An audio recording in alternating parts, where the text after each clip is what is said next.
Hi everyone, welcome to CEO Meets. I'm delighted to be joined today by Duncan Berry from spa810. Welcome, Duncan. Thank you, Pip. Good to see you. So, first and foremost, the key question, what does spa810 do? So spa810 provide non-invasive results-driven treatments. They are ones which are freezing fat.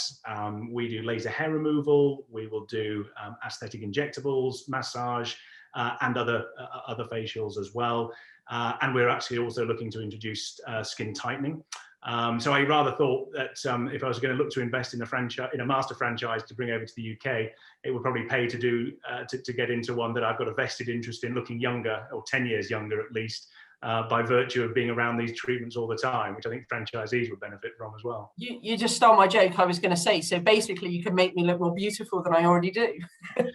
if that were possible, but yeah, no, it's one that the clients we have get a tremendous result from the treatments that we provide. It's an investment that they make into themselves, feeling good, restoring self-confidence in large parts. And you know, we've got FDA approved devices that we're using, so very high-end devices to make sure the results are there, but set into a 5-star surroundings in terms of the spa fit out that we can provide. So yeah, it's something which the clients are very much enjoying because it's also accessible to them. You know, we're a destination. We don't need to be on the high street. We're not in shopping malls, but we have a very good destination for them.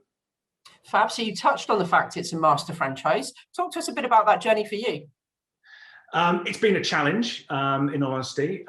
So we began the training back in about November 2018 when we were over in the US. We took our manager there with us. And during that period, we actually learned that our franchisor actually was going through a Chapter 11 bankruptcy over there. So we were faced with a bit of a challenge in terms of do we continue? But we were very positive towards how we saw the brand in the UK. And we committed to our lease here in Harrogate, as well as the master franchise agreement. So yeah, it's been a journey that, given 20 years that I've had in franchising, I wasn't expecting, but like anything, you have to adapt and roll with it. And I'm absolutely delighted that, you know, our year one figure of 290,000 gross turnover was fantastic from a standing start in Harrogate, 75,000 population, with new product, you know, new treatments that we're able to provide the market, and have been really well taken up. So yeah, it's been a journey, I can tell you. Yeah. Well, it's very different for you. And you said, like, you know, you've obviously brought the experience to the marketplace. So you've been running one yourself over the course of the last year or so. Many challenges, obviously, because you haven't been able to operate with COVID. What's it been like coming out of that now? You've got the roadmap out. Positive journey for you now? Yeah, fingers are all crossed. It's been a very positive one from when we were able to reopen like other non-essential businesses on the 12th of April. We were very busy having to rebook in those clients from the first sort of January, February times. And the number of new inquiries has been fantastic. So I was looking at it on the day we opened, we had £35,000 in advance bookings just for April, which was fantastic. Wow. And despite us having to have been temporarily closed during COVID, we did just over 80% of our turnover in year two of year one. You know, so we were resilient, which was great. And yeah, we're seeing people come back in large numbers, wanting to get those treatments, continue those course of treatments. We have a membership model as well, so we're delighted to welcome our members back into the business. So yeah, it's been very positive from that point of view, and lovely to see, you know, such a breadth of inquiries come in for all the treatments that we're doing. So next stage for you is all about recruitment, I'm guessing, and getting your first kind of official franchisee on board. What's the pipeline looking like of people interested in this? Yeah, it's looking good. The frustration for me was that clearly COVID took us back a little bit in terms of those plans, but we're now working with a new franchisee for a site over in Chester. I'm meeting with some new franchisees who've expressed an interest in being with us over in Manchester, which is great. We've now got a couple of other individuals coming up in the next 4 weeks who are looking at sort of North London areas, home counties as well. So it's very positive. I think what they like about the model is the fact that this is a business that they can own 100% of. It's their franchise, their business.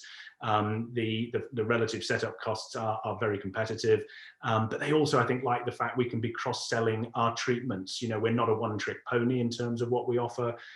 Any client, any member has an opportunity of having a number of different treatments with us, so the revenue streams with that are really positive. And so, yeah, that's something that these prospects are really taking on board. So the prospects sound like they're really keen.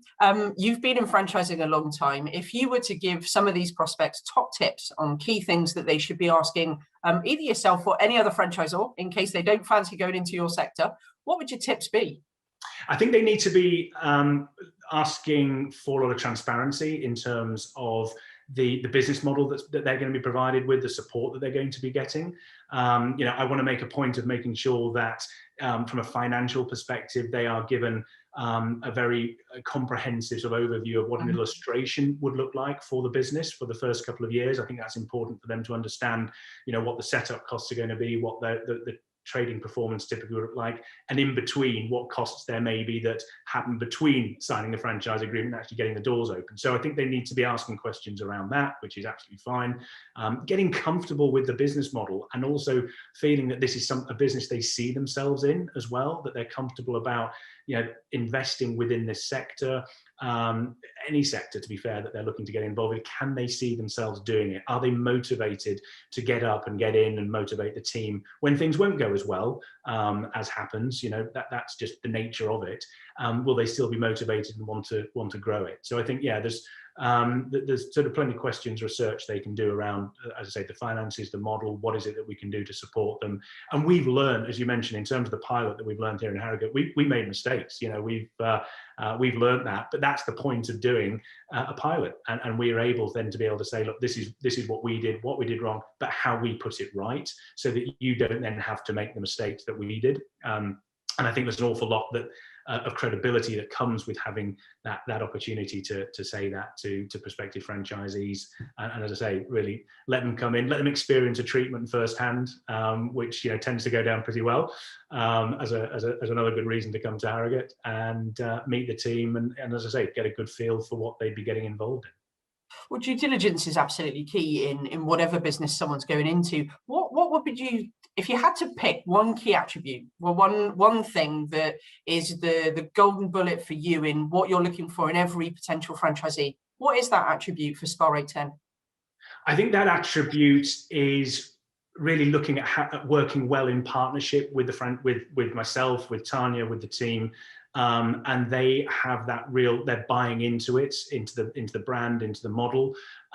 There is that willingness to overcome challenges. You know, I'm not going to try and let them know it's plain sailing. I think that attribute of being able to make sure that challenges will come, hard work is required, how we work together to basically overcome those, I think is important.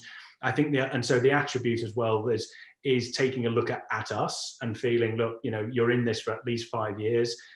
We want to work well as a partnership. Can you feel that, you know, we are people that, because of our transparency and openness as to how the business is operated from our experiences, you feel that, you know, you will have that support and feel comfortable working with us in the long term, and also, you know, having those prospective franchisees and those ultimately franchisees who are comfortable enough to know we'll have some challenging conversations as much as we're going to have positive conversations, because that happens in franchising, and in a partnership you get through that.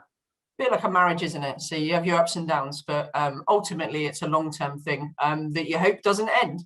But well, Duncan, sorry, go on. No, you're right. It is that marriage, and fundamentally, both parties are looking to take a leap of faith on one another, and that's irrespective of the brand or the sector that you're looking to get involved in. And I think, you know, certainly from my length of time in franchising, there will be people who surprise you in terms of how they come through it. But for me, you know, coming back to it, it's that attribute that they are buying into it. They're passionate about wanting to build their own business, and they recognise that when there are challenges, let's see how we can work together to overcome those. And fundamentally, you know, make sure that the investment they've made into a spa810 is ultimately going to be successful and get them what they want really from that journey. Fab. Duncan, thanks so much for your time. It's lovely to catch up with you. We're really super proud to have been on your journey from the very start through UK developer and now into membership. So congratulations on the milestones you're achieving. We look forward to seeing where you go to in your next steps. Many thanks, Pip. No, good to talk. Thank you so much.